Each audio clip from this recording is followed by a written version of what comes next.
Bonjour tout le monde. Savez-vous que la perte d'une dent ne se limite pas seulement à l'esthétique ou à la mastication? Elle déclenche aussi un phénomène. C'est ce qu'on appelle la résorption osseuse. Donc, dans cette vidéo, je vais vous expliquer pourquoi cela arrive, c'est ce que peut provoquer et surtout ce qu'on peut faire pour éviter ou réparer ce problème. Donc, restez avec moi, ça va être super intéressant et facile à comprendre. Donc, la résorption osseuse des crêtes dentaires est un processus pathologique ou physiologique qui entraîne une perte de volume osseux dans les mâchoires maxillaires ou mandibulaires, particulièrement dans les zones où on a fait des extractions dentaires où le patient a perdu ses dents pour des autres raisons. Donc, ce phénomène est un défi majeur pour les dentistes car il peut affecter la stabilité de prothèse, la planification des implants dentaires et même pour l'esthétique de sourire. Donc, pour la mandibule, on a la résorption, on dit que c'est une résorption centrifuge, fait référence à un type particulier de perte osseuse qui se produit dans direction précise. Donc, le terme centrifuge signifie que s'éloigner du centre. Dans ce contexte, cela indique que la perte osseuse se produit vers l'extérieur, loin de l'axe central de la mandibule, ce qui élargit l'arcade mandibulaire. Pour le maxillaire, on dit la résorption centripète. C'est opposé en mandibule ou à la résorption centrifuge. Elle se caractérise par une perte osseuse qui se dirige vers l'intérieur, c'est-à-dire vers le centre de l'arcade dentaire, vers le centre de notre maxillaire. Donc, théoriquement, on utilise la classification d'Atwood pour savoir le degré de la résorption osseuse dans notre crête, qui se partage en 6 classes. On commence classe 1, crête intacte. La crête alvéolaire est bien formée avec une hauteur et une largeur normale. Elle correspond à une arcade dentaire complète avec les dents présentes sur l'arcade. Pour classe 2, crête post-extractionnelle récente. La crête est dans son état initial après une extraction dentaire. Mais dans cette classe, la cicatrisation n'est pas terminée. Ensuite, dans classe 3, on a la crête remodelée. La crête alvéolaire est cicatrisée, mais la hauteur et la largeur se commencent à diminuer de façon modérée. Donc, c'est le cas après l'extraction de quelques mois. Ensuite, on a classe 4, crête résorbée avancée. La crête est fortement résorbée avec une diminution marquée, la hauteur et aussi la largeur.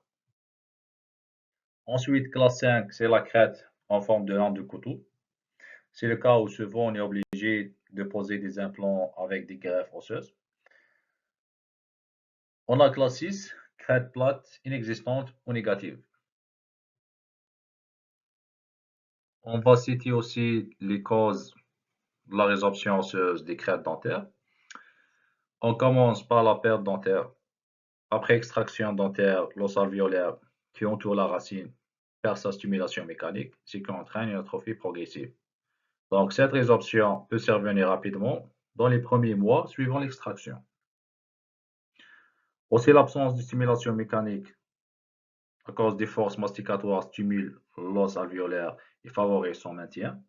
En absence des dents et des prothèses mal ajustées, l'os n'est plus sollicité, ce qui accélère la résorption.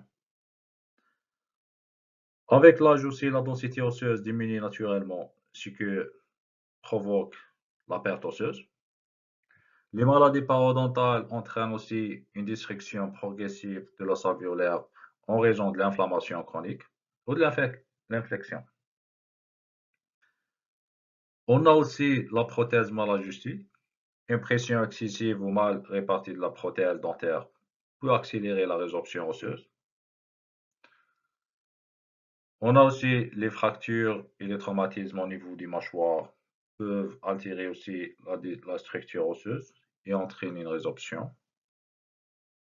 Les facteurs systémiques, les maladies telles que l'ostéoporose, le diabète, déséquilibres hormonaux peuvent affecter la santé osseuse et accélérer la résorption. On a aussi une carence de vitamine D, de calcium.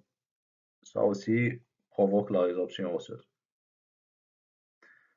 On a aussi les inflammations chroniques autour des racines ou après l'extraction. Le tabagisme aussi est un facteur de risque majeur qui réduit la vascularisation et qui aussi favorise la résorption. À cause de ce phénomène, il y aura des conséquences. On va parler en général, globalement. Donc, ça touche l'esthétique, la réduction des supports osseux pour les tissus mous, ce qui peut affecter le contour facial. Il y a des problèmes fonctionnels, difficulté à porter la prothèse ou de poser des implants dentaires.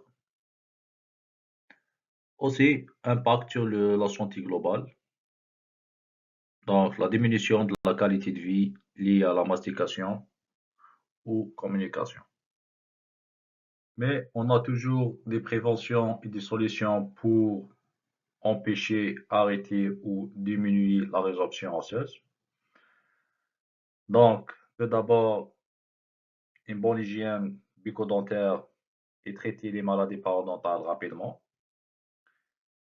Dans les cas avancés, il faut réaliser des greffes pour restaurer le volume osseux avant la pose des implants, puisque les implants aident à maintenir la stimulation mécanique de l'os.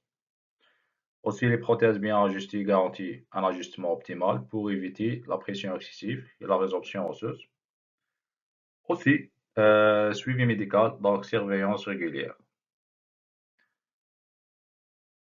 Donc, si vous avez des questions, n'hésitez pas de me les poser. Aussi, je vous invite à partager vos idées et retours à ce sujet. Sinon, merci à votre attention et à bientôt.